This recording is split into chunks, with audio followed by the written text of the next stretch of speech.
સોના ચાંદીના બજારમાં જે ભૂકંપ આવ્યો છે ને એના વિશે જ વાત કરીએ. દરેક જણ એ જ વિચારી રહ્યું છે કે અચાનક આવું થયું કેમ.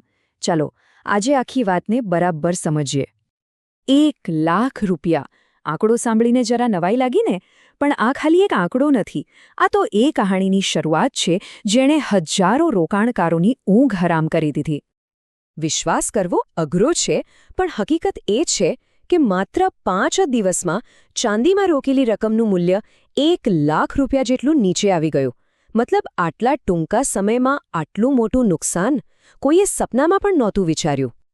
તો મોટો સવાલ એ જ છે કે આ બધું થયું કઈ રીતે?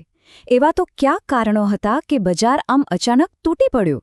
ચાલો એક પછી એક કડી જોડીને આખી વાતને સમજીએ. સારું, તો ચાલો આ ઘટનાની ઊંડાણમાં જઈએ અને સૌથી પહેલાં તો એ જોઈએ કે આ ઘટાડો કેટલો મોટો અને કેટલો અસામાન્ય હતો. જરા ટાઈમલાઈન પર નજર કરીએ. જુઓ, 29 જાન્યુઆરીએ બધું બરાબર હતું. સોનું ચાંદી એમના ઓલ ટાઈમ હાઈ પર હતા. પણ પછી 1 થી 6 ફેબ્રુઆરીની વચ્ચે જાણે બધું જ બદલાઈ ગયું. બજારમાં એવો કડાકો બોલ્યો કે MCX પર વારંવાર લોઅર સર્કિટ લાગતી ગઈ. એટલે કે ભાવ એટલા નીચે ગયા કે ટ્રેડિંગ જ બંધ કરવું પડ્યું. અને 6 ફેબ્રુઆરી આવતા આવતા તો ચાંદીમાં 1 લાખ રૂપિયા કરતાં પણ વધારેનું નુકસાન દેખાઈ રહ્યું હતું. સમજો, આ કોઈ નાનો મોટો ઘટાડો નહોતો. બજારના મોટા મોટા એક્સપર્ટ્સ પણ ચાંદીમાં આવેલા આ ઘટાડાને દાયકામાં એકવાર બનતી ઘટના ગણાવી રહ્યા છે. આના પરથી જ અંદાજ લગાવી શકાય કે આ ક્રેશ કેટલો ભયંકર અને ઐતિહાસિક હતો. ઓકે, તો હવે આપણી તપાસ શરૂ કરીએ. એક પછી એક કડીઓ જોડીએ. અને ખબર છે, પહેલી કડી આપણને એવી જગ્યાએથી મળે છે જેની કોઈએ કલ્પના પણ નહોતી કરી, સીધા અમેરિકાથી. તો થયું એવું કે આખી વાતની શરૂઆત થઈ ડોનાલ્ડ ટ્રમ્પના એક નિર્ણયથી. એમણે US ફેડરલ રિઝર્વના નવા ચેરમેન તરીકે કેવિન વોર્શનું નામ આગળ કર્યું. બસ આ એક જ નામની જાહેરાત થઈ અને દુનિયાભરના બજારોમાં જાણે ભૂકંપ આવી ગયો.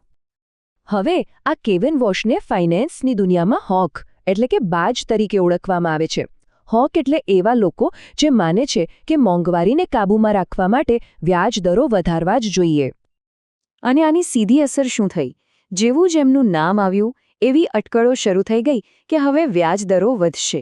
આના કારણે US ડોલર એકદમ મજબૂત થઈ ગયું.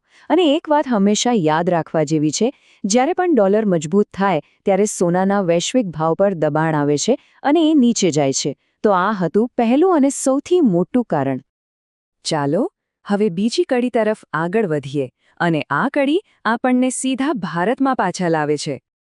હવે જુઓ, જે સમયે અમેરિકામાં ડોલર મજબૂત થઈ રહ્યો હતો ને, બરાબર એ જ સમયે ભારતમાં પણ એક મોટી ઘટના બની રહી હતી. ભારત અને અમેરિકા વચ્ચે એક બહુ જ મોટા, એક સીમાચિહ્નરૂપ વેપાર કરાર પર સહી થઈ. આ સોદાએ આખી ગેમ જ બદલી નાખી. કેવી રીતે એ સમજીએ. પહેલાં શું થતું હતું?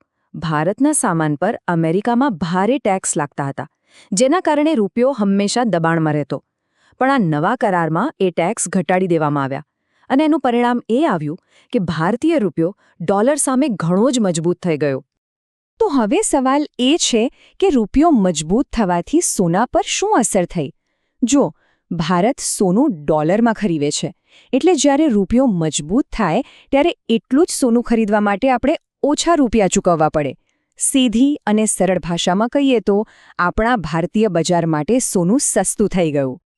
સારું, તો હવે આપણી પાસે 2 મોટી કડીઓ છે. એક મજબૂત ડોલર અને બીજું મજબૂત રૂપિયો. ચાલો હવે જોઈએ કે આ બંને પરિબળોએ ભેગા મળીને કેવી રીતે એક પરફેક્ટ સ્ટોર્મ એટલે કે એક સંપૂર્ણ નાણાકીય વાવાઝોડું ઊભું કરી દીધું. પહેલો ફટકો આવ્યો ગ્લોબલ લેવલ પર. ડોલર મજબૂત થવાને કારણે દુનિયાના બાકીના દેશો માટે સોનું ખરીદવું મોંઘું થઈ ગયું. આનાથી સોનાની વૈશ્વિક માંગ ઘટી અને ભાવ નીચે આવવા લાગ્યા. અને એ જ સમયે બીજો ફટકો આવ્યો આપણા પોતાના સ્થાનિક બજાર પર. અહીં રૂપિયો મજબૂત થવાને કારણે ભારતીયો માટે સોનું સસ્તું થઈ રહ્યું હતું, જેનાથી સ્થાનિક બજારમાં ભાવ હજી વધારે ઘટ્યા. આને જ કહેવાય ડબલ વહેમી ઇફેક્ટ એટલે કે બેવડો માર. વિચારો, એક તરફ દુનિયાભરમાં ભાવ ઘટી રહ્યા હતા અને બીજી તરફ મજબૂત રૂપિયો ભારતમાં ભાવને ઓર નીચે ખેંચી રહ્યો હતો. બસ આ બંને તાકાતો જ્યારે એકસાથે ભટકાઈ ત્યારે ભારતીય બજારમાં આપણને આ ઐતિહાસિક કડાકો જોવા મળ્યો. આટલી બધી ઉથલપાથલ પછી હવે એ સવાલ પર આવીએ જે લગભગ દરેકના મનમાં ઘૂમી રહ્યો છે, ખાસ કરીને જેમના ઘરે લગ્ન પ્રસંગો આવી રહ્યા છે. અને સવાલ એકદમ સીધો અને સ્પષ્ટ છે. શું આ ભાવ ઘટાડાનો ફાયદો ઉઠાવીને સોનું ચાંદી ખરીદી લેવાનો આ સાચો સમય છે? ગ્રાહકો હોય કે રોકાણકારો, અત્યારે બધા આ જ પ્રશ્નનો જવાબ શોધી રહ્યા છે. કોઈપણ નિર્ણય પર પહોંચતા પહેલા જે મુખ્ય પરિબળો અત્યારે બજારને ચલાવી રહ્યા છે તેના પર એક નજર કરવી ખૂબ જરૂરી છે.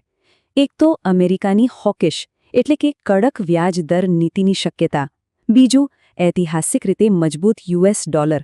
ત્રીજું, નવો સવો મજબૂત બનેલો આપણો ભારતીય રૂપિયો.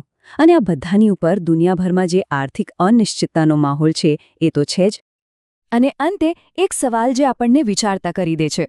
બજારમાં આવેલો આ ઘટાડો શું ખરીદી માટેનો એક ટૂંકા ગાળાનો મોકો છે કે પછી સોના, ચાંદી જેવી કિંમતી ધાતુઓના ભાવ માટે આ એક નવી વાસ્તવિકતાની શરૂઆત છે?